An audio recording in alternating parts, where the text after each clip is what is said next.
자, 또 전투를 시작하겠습니다. 자, 지난 시간에 진도를 조금 덜 나갔어요. 오늘 할 차례가 위험과 수익이죠. 좀 부지런히 나가야 됩니다. 자, 일단 위험과 수익에서는 정리를 해 두셔야 되는 주제들이 있어요. 이렇게 어떤 주제를 접했을 때 그 주제에 대해서 이렇게 정리가 되어 있어야 되잖아요. 여기 이제 위험이라고 하면은 일단 이제 위험의 개념은 이제 예상치로부터 벗어날 가능성이죠. 그리고 위험을 측정하는 것은 표준 편차나 분산으로 측정을 하죠. 그 위험의 유형은 뭐가 있고요? 사, 금, 법, 인, 유 있죠. 사업성 위험, 금융적 위험, 법적 위험, 인플레 위험, 유동성 위험. 요런 이제 이론 정리가 돼 있어야 되겠죠. 그다음에 위험 관리 기법 하는 거 있죠. 위험 관리 기법에서 처음부터 내가 위험을 부담하지 않는 방법이 있고, 그러니까 위험을 내가 부담하지 않는 거는 처음부터 위험한 거 안 하면 되죠. 또 나한테 발생한 위험을 전가시키는 방법이 있죠. 그리고 또 뭐가 있어요? 보수적 예측이라고 해서 예상 수익률을 낮춰 잡는 방법이 있고, 그리고 위험 조정 할인율을 사용하는 방법이 있죠. 요거는 요구 수익률을 상향 조정하는 거죠. 이 거는 기대 수익률을 하향 조정. 다음에 여기 민감도 분석하는 게 있고요. 다음에 포트폴리오라는 게 있어요. 좀 생각이 나십니까? 이런 것들이 주제별로 좀 정리가 돼 있어야 위험한 투자를 제외하는 거죠. 이런 것들이 이제 이론 정리가 돼 있어야 돼요. 주제별로. 그럼 수익하면은요, 위험에 대해서는 이렇다 치고요. 수익하면 수익률 해서 기대 수익률과 요구 수익률이 이론 정리가 돼 있어야 되죠. 기대 수익률은 투자로부터 예상되는 객관적 수익률. 요구 수익률은 투자자가 요구하는 최소한의 수익률로서 주관적 수익률. 외부 수익률이라고도 하고 얘는 내부 수익률하고 자본의 기회비용 이런 표현을 쓰죠. 그리고 요구 수익률은 추가로 뭐예요? 무위험률 더하기 위험 할증률 더하기 예상 인플레이율. 예상 인플레이율은 문제에서 언급할 때는 신경 써주면 되고요. 안 그러면 이것만 신경 쓰면 된다 그랬죠.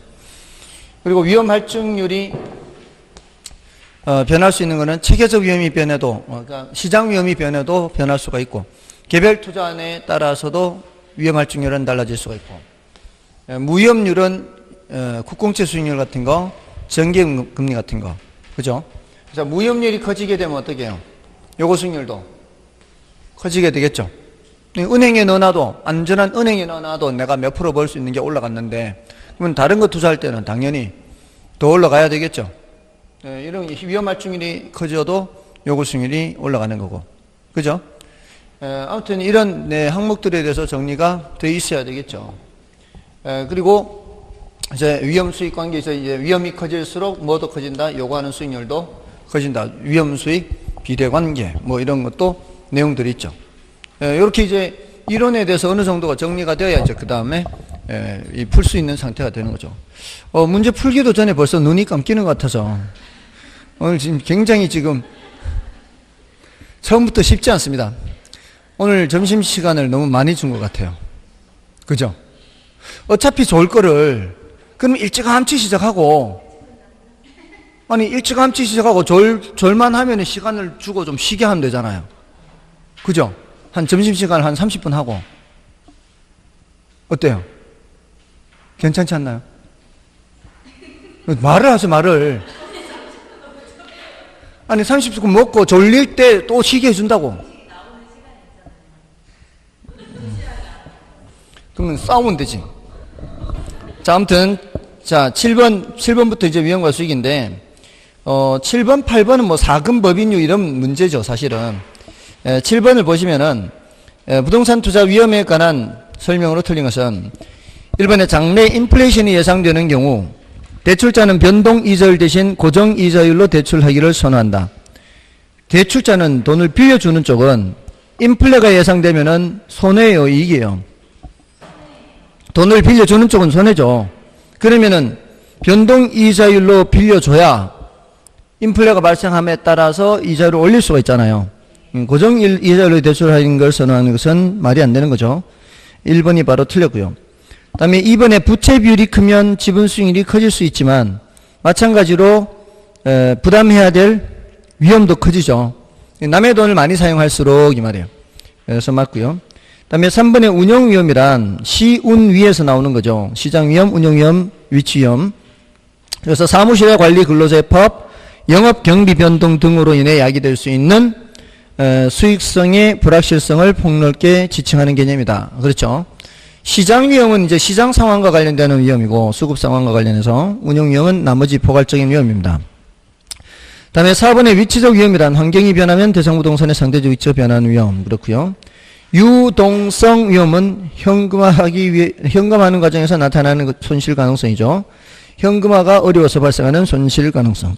그렇게도 얘기할 수 있고요. 그래서 정답은 1번이었고요. 8번은 같은 유형의 문제니까 여러분이 봐주시고요. 9번 문제를 보겠습니다. 부동산 투자 위험에 관한 설명으로 오는 것을 모두 그런 것은 기억에 경기 침체로 인해 부동산의 수익성이 악화되면서 야기되는 위험은 사업 위험이라고 할 수 있죠. 사업 위험은 이 안에 다 들어가잖아요. 시장 위험, 운영 위험 다 들어가는 거니까. 맞고요. 자, 기억이 오르면은 이제 1번, 3번 중에 답이 있나요? 자, 그럼 니은에 보시면은 차입자에게 고정금리 대출을 실행하면 또 고정금리 대출 나왔네요. 대출자의 인플레이션 위험이 낮아지는 거예요, 높아지는 거예요? 인플레이션 위험이 높아지는 거죠. 대출자는 인플레이션 상황에서는 변동금리로 당연히 대출해줘야 됩니다. 니은이 틀렸다는 얘기는 들어가면 안 된다는 얘기죠. 그러면 정답은 이미 1번이 된다는 얘기죠. 자, 그러면 디귿에 있는 내용은 뭐예요? 효율적 프론티어가 뭐예요? 효율적 프론티어가 뭐예요? 효율적 전선을 효율적 프론티어라 그래요. 이거 신청했어야 되는데 제가 깜빡했어요. 아니, 출제를 하려면 우리말 효율적 전선이 있는데 왜 영어를 쓰냐고. 그죠? 효율적 전선이란 말이 우리말이 있잖아요. 근데 이게 한두 번이 아니에요. 그 소리는 좀 알아두시란 얘기예요. 아니 뭐 자꾸 출제하니 어떻게 이제 알아야지, 뭐 우리가 알아야지 할 수 없지. 자꾸 이렇게 하니까. 효율적 프론티어는 효율적 전선입니다. 효율적 전선이 이렇게 생겼죠. 이렇게 생겼잖아요. 우리 일어서서 수업할까요? 아무래도 지금 정신이 지금 몽롱한 상태인 것 같아. 효율적 전선이 이렇게 생겼는 거는 동일한 위험하에서는 수익률이 요거보다 더 높을 수 없죠. 이 위험에서는. 그죠? 이 정도 수준의 위험에서는 수익률이 요거보다 더 높을 수 없잖아요. 더 높은 수익을 얻으려면은 위험도 더 부담해야 더 높은 수익을 얻을 수 있다는 거 아니에요. 효율적 전선이 이렇게 생긴 거잖아요. 그래서 효율적 전선에서는 추가적인 위험을 감수하지 않으면 수익률을 증가시킬 수 없는 거죠. 그래서 이것은 옳은 표현이고요. 다음에 리얼에 개별 부동산의 특성으로 인한 체계적인 위험은 포트폴리오를 통해 제거할 수 있다.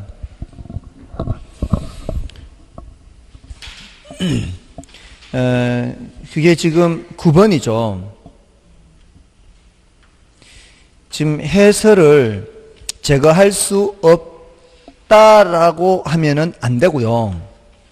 앞부분이 지금 어떤 상황이에요? 개별 부동산의 특성으로 인한 했잖아요. 개별 부동산의 특성으로 인한 것은 체계적 위험이다, 비체계적 위험이다. 개별 부동산에 따른 거는 비체계적 위험이에요. 그러니까 그거를 체계적 위험을 비체계적 위험으로 바꿔야 해설이 되는 것이지, 뒤에 제거할 수 있다를 제거할 수 없다로 바꾼다고 해서 해설이 되는 게 아니에요. 뭔 뜻인지 아시겠죠? 제가 혹시 해설 실수했나 싶어서 잠깐 봤어요. 내가 해설을 잘못했나? 해설 제대로 돼 있어요. 개별 부동산의 특성으로 인한 위험은 무슨 위험? 비체계적 위험. 비체계적 위험 줄일 수 있다 없다? 줄일 수 있다. 비체계적 위험 줄일 수 있는 거죠.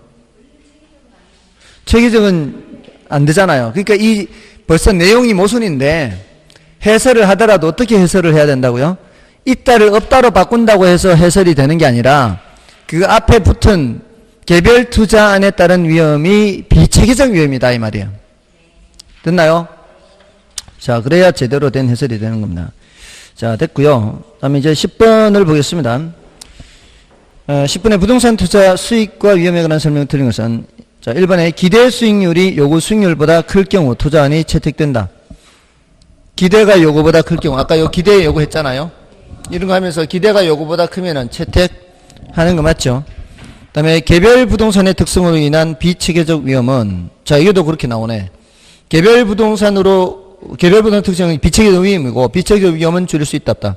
줄일 수 있다죠, 있다. 그 다음에 무협률의 하락은 투자자의 요구 수익률을 상승시키는 요인이다. 무협률이 내려가면 어떻게 돼요? 여기 내려가면은 요구 수익률이 같이 내려가는 거죠. 은행 금리가 내려가면 요구 수익률도 내려가는 겁니다. 은행 금리 올라가면 요구 수익률도 올라가는 거죠. 됐나요? 맞아, 아니에요. 예, 저거 비례관계 있다는 거죠.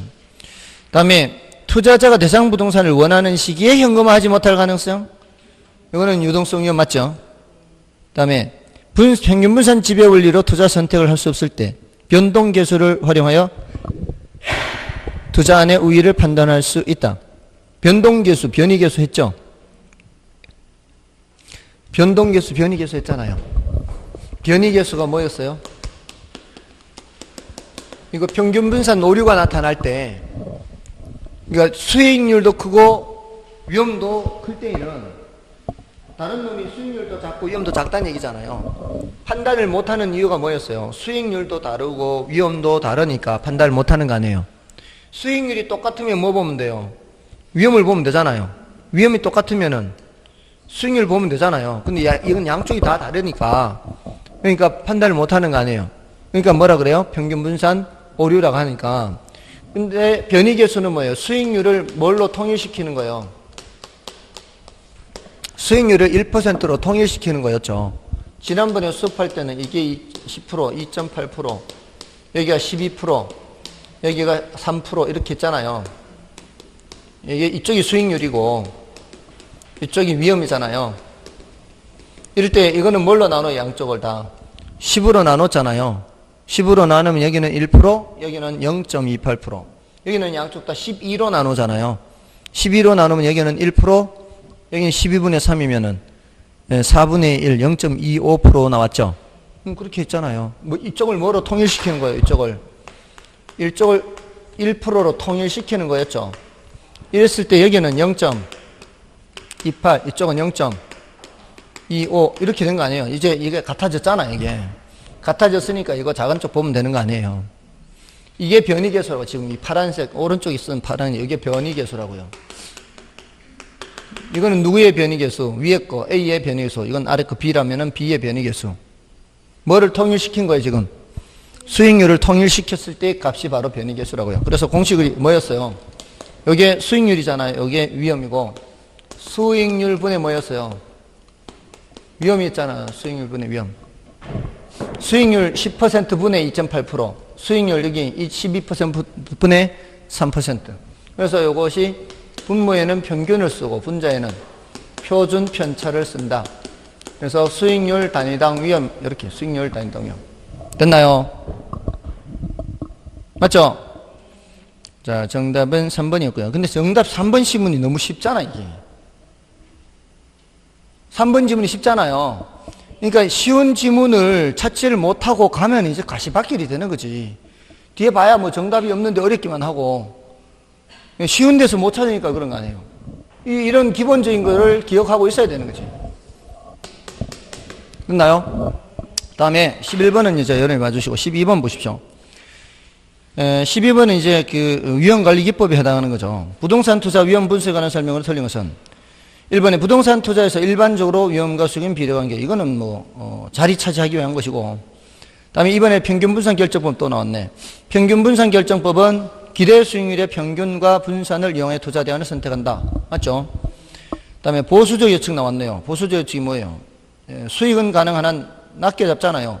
비용은 가능한 한 높게 잡잖아요. 그럼 투자 수익의 추계치가 하향 조정되죠.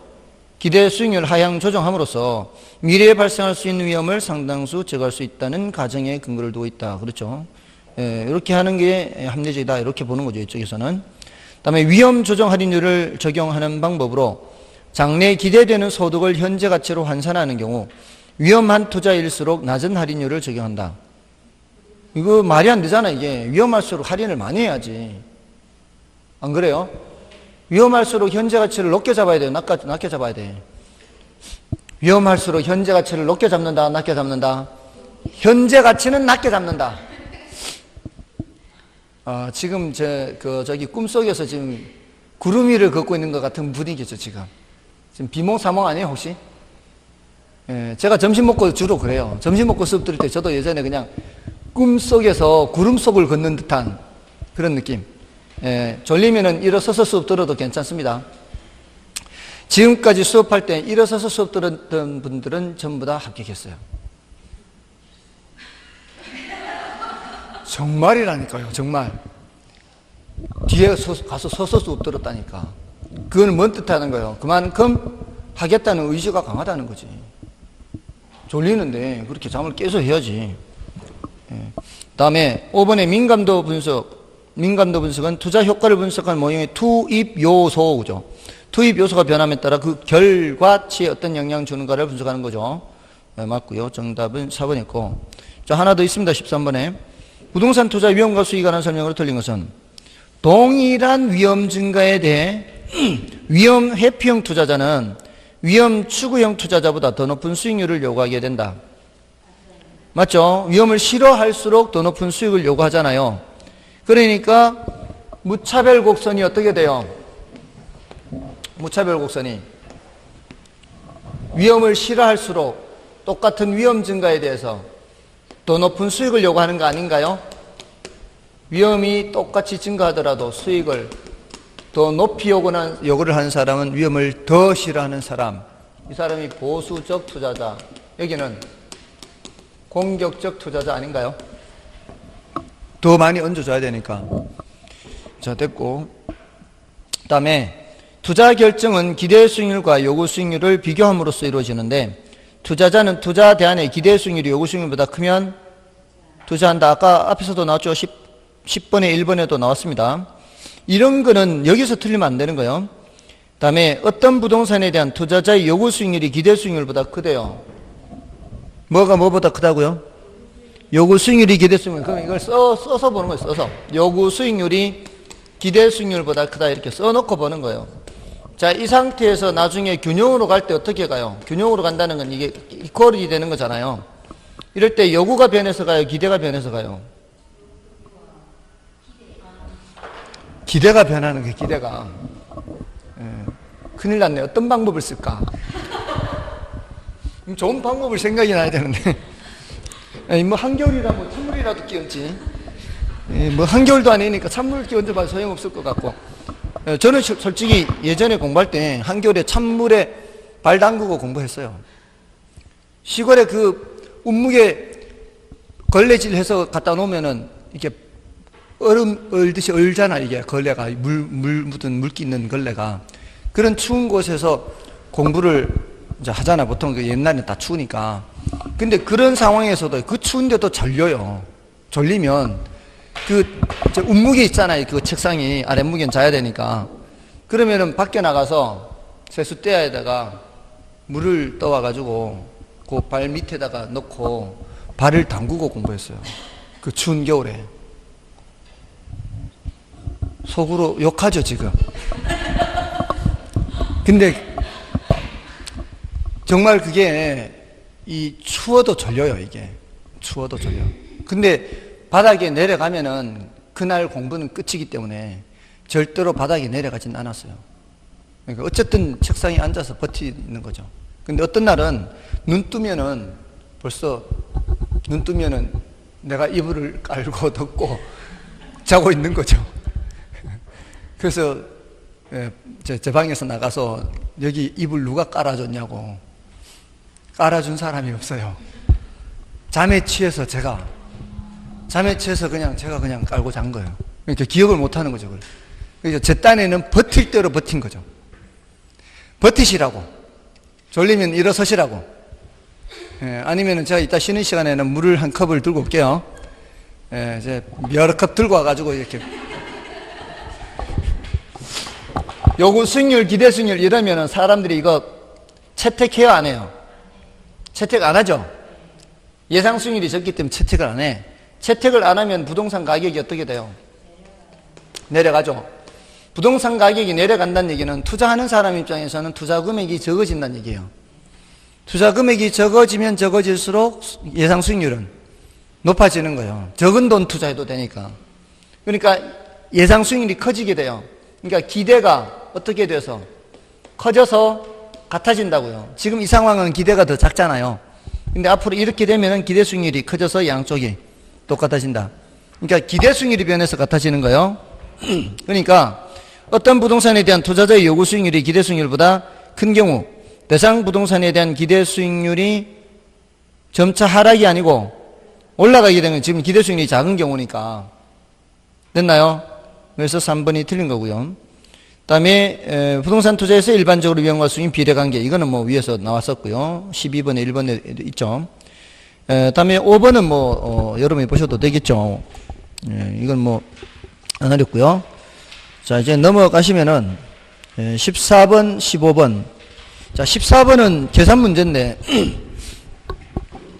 시장 상황별 추정 수익률의 예상치가 다음과 같은 부동산의 기대 수익률과 분산 두 가지를 묻고 있죠. 분산이나 표준 편차 물으면 어떻게 하라 그랬어요? 패스하라 그랬죠. 패스. 근데 기대 수익률은 계산을 해야지.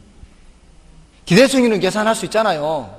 그럼 어떻게 해? 기대 수익률 계산하면 하나는 20%가 하나는 25%니까 20% 나오면 1번, 2번 중에 찍고 25% 나오면 3, 4, 5 중에 찍고 이렇게 해야 되지. 그냥 패스하면 안 된다고.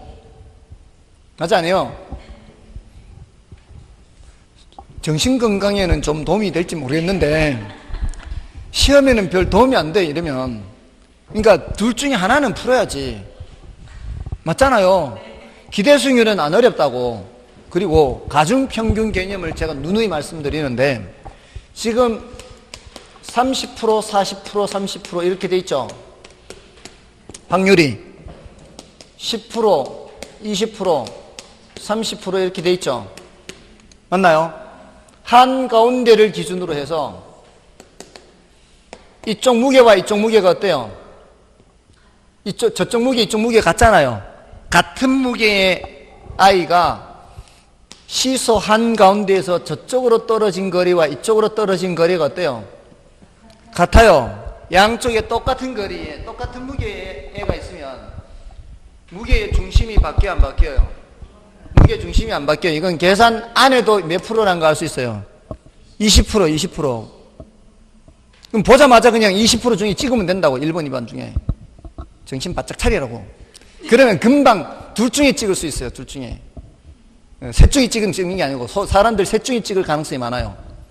왜냐하면은 이거 2개, 3개로 했을 때는 일단 3개로 갔다가 3개에서 다시 이렇게 생각하는 사람이 많아요. 가중평균 개념 아시겠죠? 가중평균은 양쪽 좌우 대칭일 때 이때는 계산 안 하고도 20%란 말이에요. 만약에 이쪽이 35%면 어떻게 될까요? 그때는 계산을 해야 되겠죠. 다르니까. 근데 계산을 하기는 하되 이때도 시간이 없다면은 거기 나온 것 중에 20%보다 높은 쪽으로 가서 찍으면 된다고요. 가중평균 개념이요. 가중평균 개념. 더 무거운 쪽으로 끌려가는 거예요. 더 무거운 쪽으로. 아시겠죠? 자, 요 가중평균 개념 말씀드렸고. 자, 됐어요. 자, 이제 포트폴리오, 평균 분산 결정법과 포트폴리오 넘어가시면 돼요. 저 분산 계산 안 할 거예요. 여러분들이 해설 보고 판단하세요. 아시겠죠? 자, 이제 15번은 부동산 투자 기대 수익과 위험에 관한 설명으로 옳은 것은 부동산 투자안이 채택되기 위해서는 요구 수익률이 기대 수익률보다 커야 한다. 이건 벌써 몇 번째 나온 거예요. 이런 거 틀리면 안 되죠. 틀렸죠? 그 다음에 평균 분산 지배 원리에 따르면 A 투자안과 B 투자안의 기대 수익률이 같대요. 수익률이 같아. 그럼 뭘 보면 돼요? 위험을 보면 되지. 수익률이 같으니까. 위험이 작은 거, 큰 거. 수익률이 같은 위험이 작은 걸 선택해야 될 거 아니에요.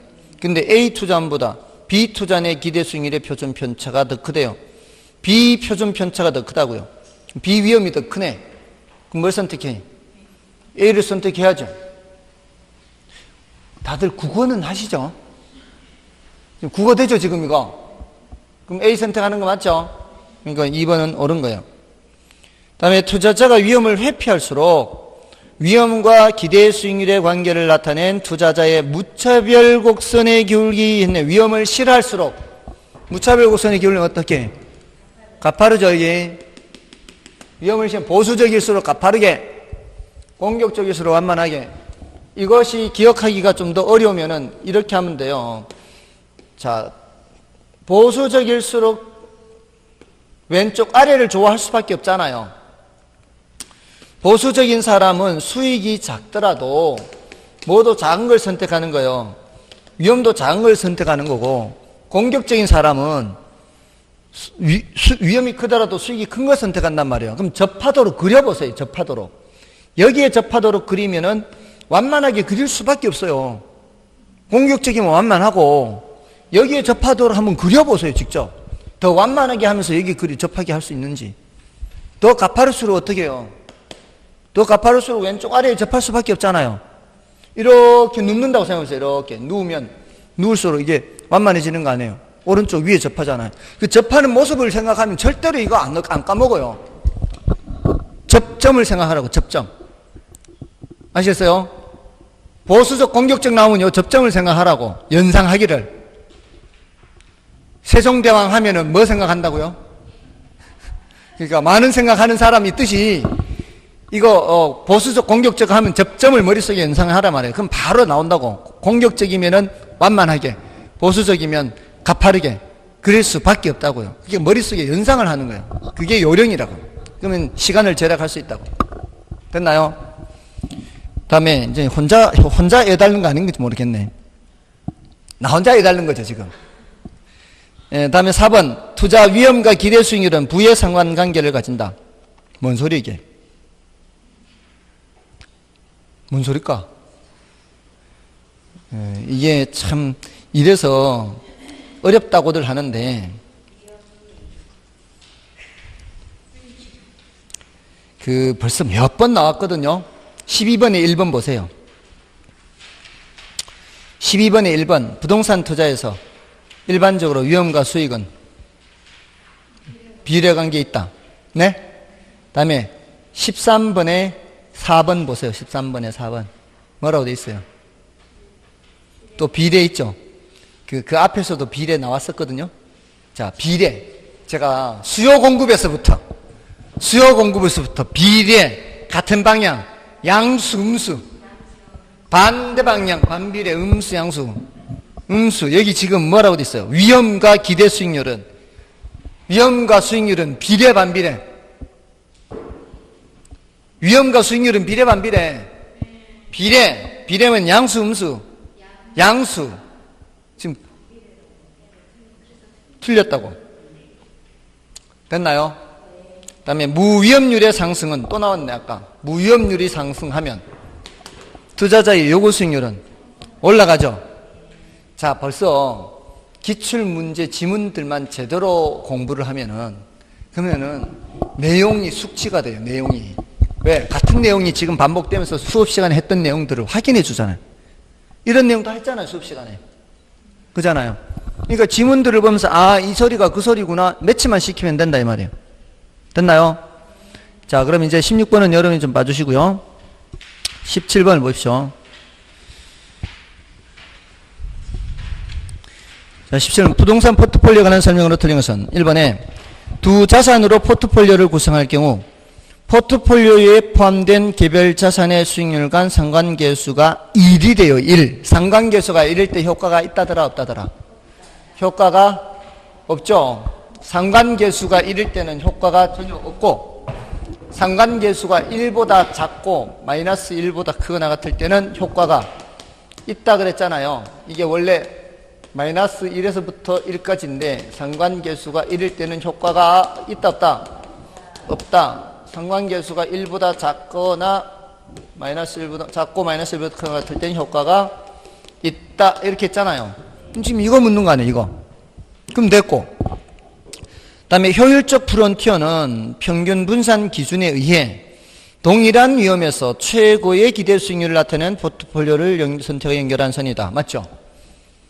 아닌가요? 포트폴리오를 설명할 수 있는 방법은 무려 4가지나 된다고요. 동일한 위험에서 최고의 기대 수익률.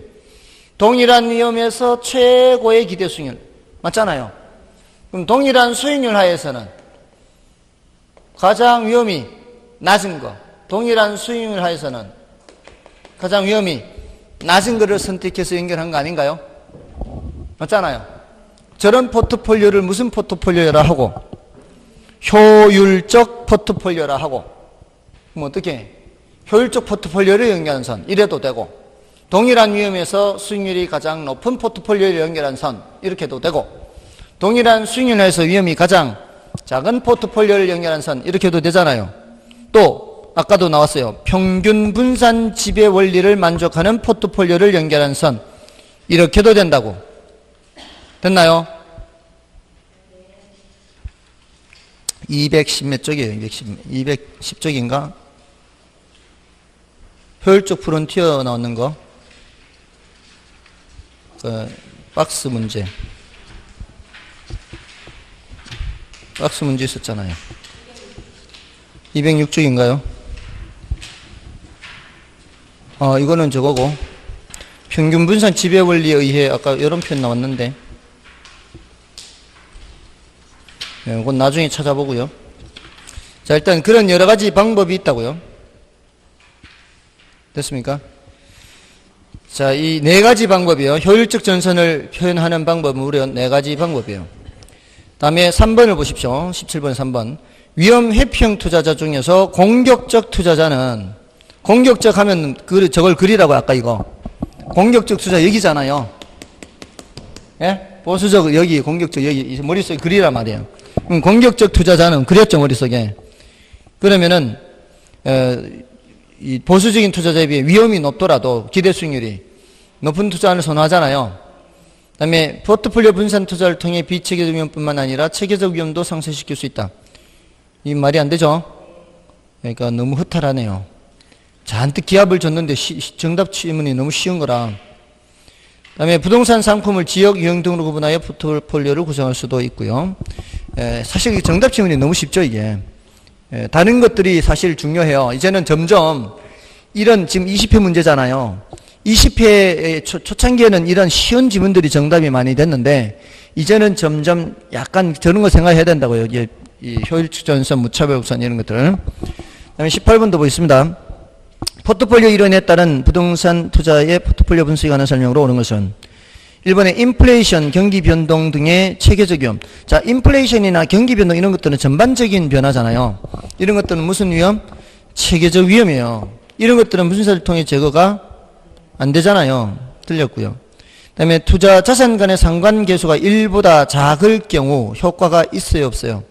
있죠. 근데 나타나지 않는다 했으니까 틀렸고. 그 다음에 두 개 투자 자산의 수익률이 서로 다른 방향으로 움직일 경우 양수, 음수. 음수잖아요. 틀렸죠. 다음에 효율적 프론티어와 투자자의 무차별 곡선이 접하는 지점에서 최적 포트폴리오. 맞죠, 이거는? 최적 포트폴리오는 어디다? 효율적 전선과 무차별 곡선이 접하는 지점입니다. 접하는 지점. 맞나요? 네, 이것도 쉬운 지문이죠. 다음에 포트폴리오 편입되는 투자 자산 수를 늘림으로써 체계적 위험을 줄여 나갈 수 있다, 없다? 없다. 비체계적 위험을 줄이는 거죠.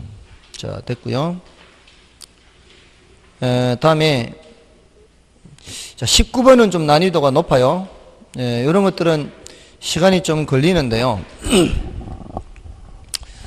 일단 이 해설을 보실 때 제가 뭐 팁만 하나 봐드릴 테니까 그것만 주의를 해서 봐주시면 돼요.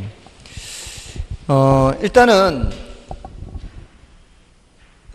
표준 편차나 분산을 묻는 문제가 나오면은 풀어요, 말아요?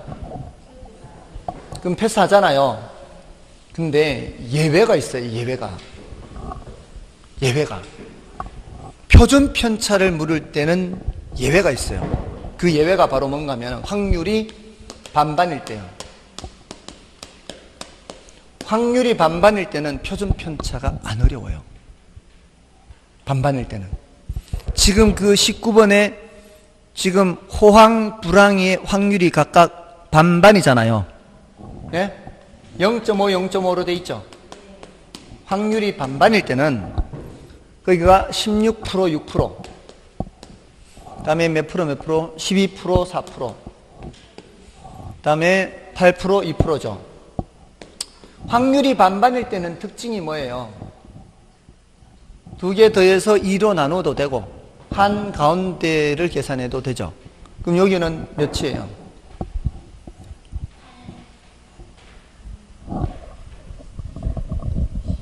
11 나오나요? 두 개 더해서 2로 나누어도 11. 그죠? 요거 반 8, 요거 반 3. 그렇게 더해도 되고 두 개 한가운데 생각해도 되고. 이게 근데 거리가 너무 머니까 가운데가 어딘지 계산이 안 돼. 11 나와요, 안 나와요? 이런 거는 한가운데가 조금 더 쉽나요? 8. 요거는 이 한가운데가 뭐예요? 평균이 평균. 확률이 반반일 때는. 확률이 반반일 때는 굉장히 쉬워요. 각각의 평균이 쉽다고 이렇게. 그럼 반반일 때는 평균에서 아래로 떨어진 거리와 위로 떨어진 거리가 어때요? 같죠? 몇으로 같아요? 여기는 5로 같고 여기는 4, 여기는 3. 그게 바로 표준 편차예요. 그렇게 기억하세요. 그냥 왠지는 묻지 마시고요. 왠지는 묻지 마시고. 확률이 반반일 때만 그래요. 확률이 반반일 때는 평균에서 떨어진 거리가 뭐라고요? 표준 편차라고요. 그는 위험을 쉽게 계산해요. 확률이 반반일 때는. 그럴 땐 보세요. 11과 5, 5와 3이에요. 수익률이 낮아지면서 뭐도 낮아지고 있어요? 표준 편차, 위험도 낮아지고 있죠. 이러면 누가 누구를 지배한다, 그렇지 않다 알 수 있어요, 몰라요? 어떻게 알아요?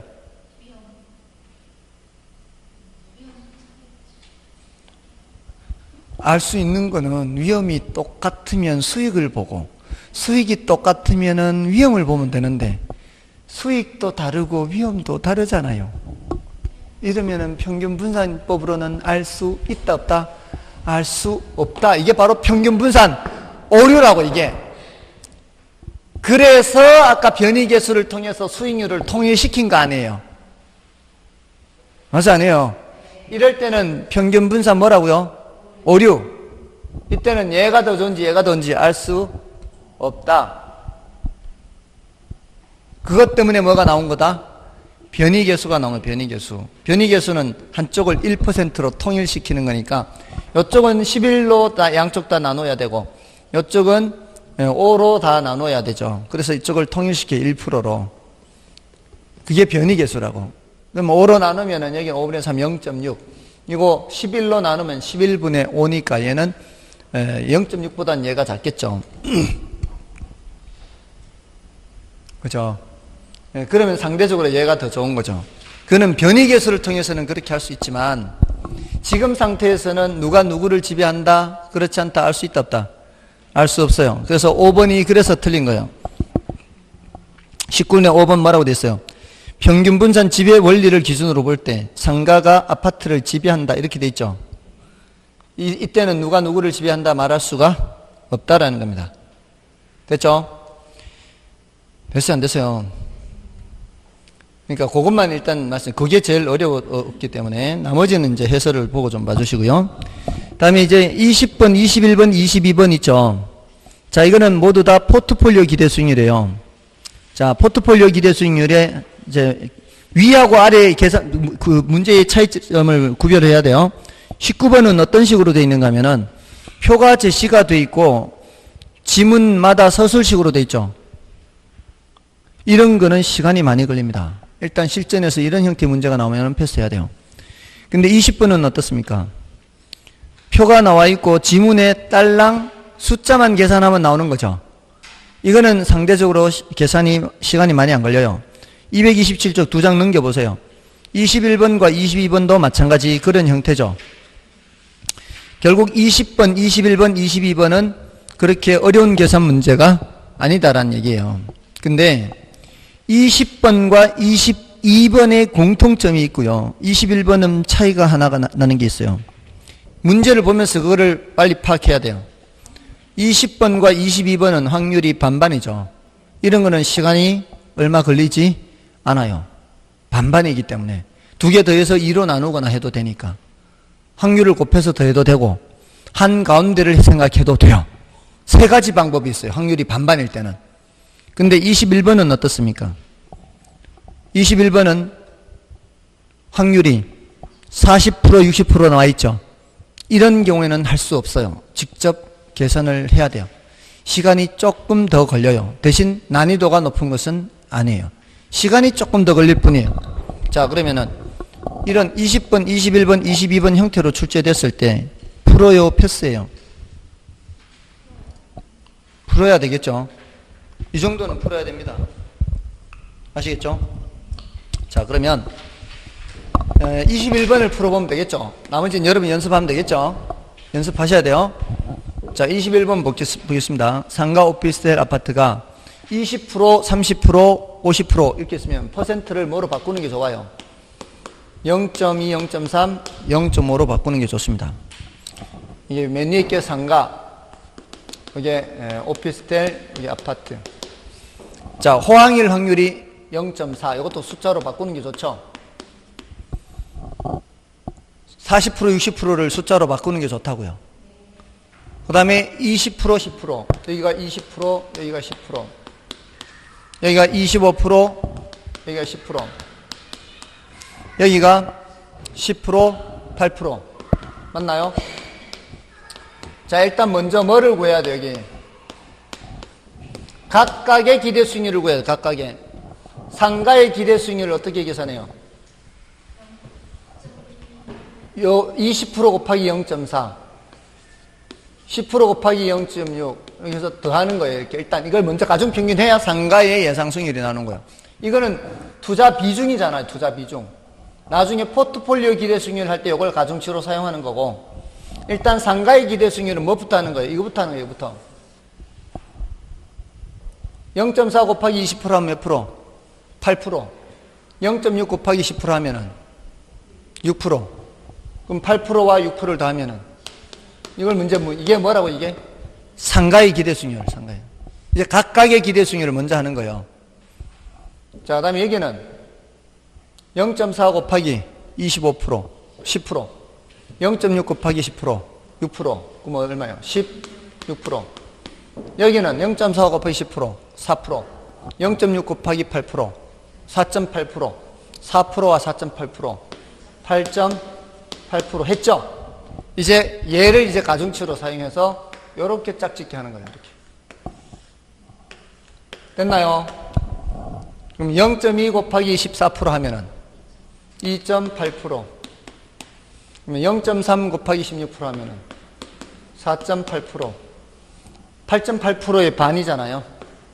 4.4%. 더하면은 8, 16, 20, 0, 2 올라가고 4, 8, 12. 됐습니까? 이게 난이도가 높은 거예요, 난이도가 낮은 거예요? 난이도 높지 않죠.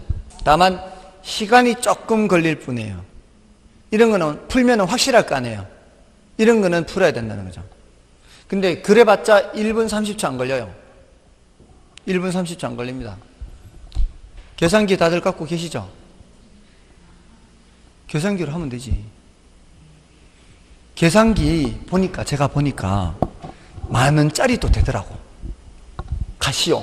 지난번에 제가 2만 얼마짜리 소개해드렸었죠. 카시오 350도 되더라고, 350. 350 MS인가 그때 뭐 570 MS 말씀드렸나요? 570 MS 있죠. 근데 350 MS도 되는 거예요. 이게 10,000원 얼마예요? 10,000원인가 그래. 350이에요? 응, 그거 350.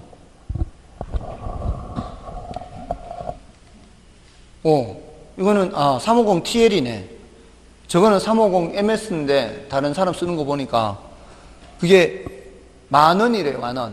그러니까 배송비 없이, 배송비가 있으면 조금 더 올라갈 거예요. 며칠 같이 사면 돼, 며칠 한 두세 사람 같이 사면 배송비 무료잖아요, 이게. 이미 다 샀어요? 지금 갖고 있어요? 살려고? 이때는 동작이 느린 게 낫네. 네, 아무튼. 자, 그렇게 하고요. 넘어가십시오. 연습해 보셔야 됩니다, 직접. 자, 넘어가시면 이제 화폐 시간 가치요. 자, 화폐 시간 가치는, 자, 여러분들 그 질문을 아직도 기억하시고 계시나요? 첫 번째 질문 할게. 일시불이냐, 아니냐? 일시불이면 현재 가치를 계산하나요? 미래 가치를 계산하나요? 그러면 일시불의 현가계수나 일시불의 내가계수 가고. 두 번째, 목돈을 질문하나요? yes 하면은 현재 목돈인가요? 미래 목돈인가요? 이렇게 하라고 했죠. 이게 아니면은 결국은 푼돈 계산하는 거 아니에요. 푼돈 계산한다면 현재 돈 쪼개기예요? 미래 돈 쪼개기예요? 이렇게 하라고 그랬죠. 현재 돈 쪼개기면은 어디로 가야 되고, 저당상수로 가야 되고, 미래 돈 쪼개기면 감치임기수. 이렇게 모두 6가지거든요. 여기 하나 둘 일시불 현가, 일시불 내가, 연금 현가, 연금 내가, 저당상수, 감치임계수. 자, 요게 좀 더 숙달이 되거나 아니면 이런 방법으로 풀 수 있는 것도 있어요. 어떤 것이든지 문제 풀기만 하면 되니까. 어떤 숫자를 제시를 해주잖아요, 문제에서. 어떤 숫자를 제시를 해주면은 벌써 둘 중에 하나가 딱딱딱 나와요.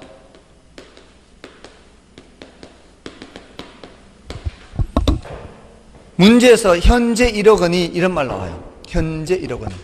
매년 말 1억 원이 아니고 현재 1억 원이. 요 말이 나오면 일단 이렇게 써야 될 거 아니에요. 이렇게 되면 둘 중에 하나예요. 둘 중에 하나. 현재 1억 원이 하면. 이거를 물으면 일시불의 내가계수가 필요하고, 이러면은 쪼개는 거예요. 이건 뭐예요? 저당상수예요. 지금 미래돈 얼마 이렇게 해도 둘 중에 하나예요. 이거를 물으면 일시불 현가계수가 필요해요.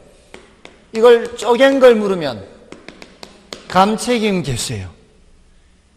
근데 매년 얼마 이렇게 나오잖아요. 매년 얼마, 매월 얼마 이렇게 나오면은 연금이에요, 연금. 됐나요? 문제에서 이걸 알려주면은 벌써 뭐를 묻는 거라고요? 목돈을 묻는 거예요. 이걸 알려주고 있으니까. 매 기간 불입되는 금액을 알려준다는 얘기는 목돈을 묻겠다는 얘기잖아요.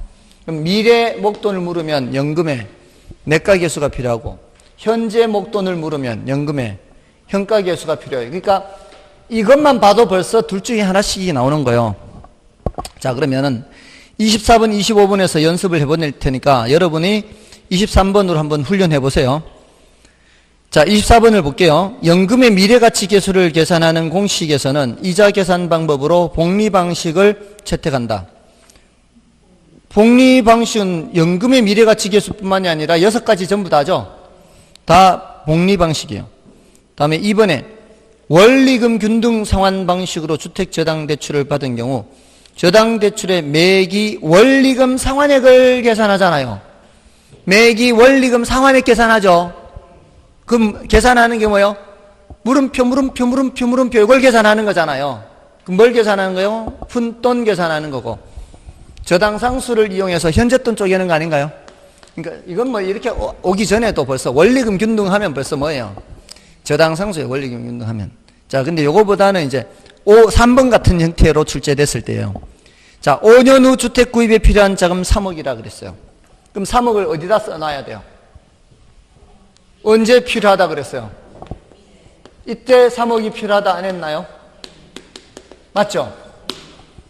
그럼 벌써 둘 중에 하나라고요. 미래돈 3억을 알려줬을 때 질문할 수 있는 경우의 수는 현재 돈을 묻거나 쪼갠 돈 묻는 거 아닌가요? 현재 돈 물으면 이때 무슨 개수가 필요하고 일시불 현가 개수가 필요하고 이거를 쪼개서 매달 또는 매년 불입하는 금액 물으면은 감칭 개수잖아요. 쪼갠 거니까. 근데 여기서는 뭐라고 하고 있어요? 매월 불입해야 하는 적금액 계산하는 거잖아요. 그럼 뭘 묻는 거예요? 쪼갠 거 묻잖아요. 그럼 뭐가 필요한 거예요? 감채기금계수, 미랫돈 쪼개기니까. 맞나요? 조금만 더 연습하면 되지 않을까요? 자, 이제 그러면 4번은 보세요, 4번. 이러니까 내가 또 신나네. 안다고 하니까 50만 원씩 하고 있잖아, 벌써 문제에서.